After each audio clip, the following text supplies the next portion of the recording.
So, what exactly is VR? Well, it is a virtual 3D world created by computers where you are able to experience and interact with the world that isn't really real by putting on a head mounted display that has some form of input tracking. You are then put in an immersive and believable experience that will make you feel like you are mentally and physically in this world. So, what is VR typically used for today?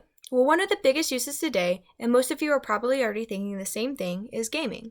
With VR, you are able to get a truly immersive first person perspective gaming experience as you are put in a three dimensional environment that you are able to interact with during a game.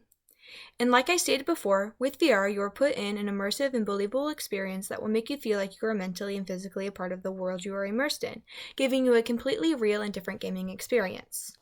Another use for VR is helping training military personnel. For example, the military has now adopted virtual reality for training purposes as about 1 in 20 deaths has occurred during training.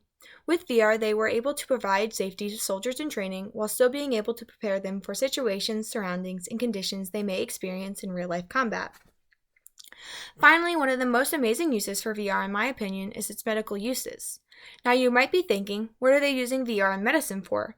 And I thought the same thing till I began reading into how we can help treat a number of medical disorders. One of these being autism. People who live with autism often have challenges in behavior, social skills, verbal and nonverbal communication, as well as sensory and attention issues. VR is being used by therapists, counselors, and parents in order to help those with autism to communicate and connect with others as well as interact with the world. They do this by creating virtual environments to help prepare autistic people for experiences or situations that could be stressful on them. Along with that, they put them in situations that help build communication and social skills. VR can also help treat people suffering from PTSD and those suffering from specific anxiety disorders.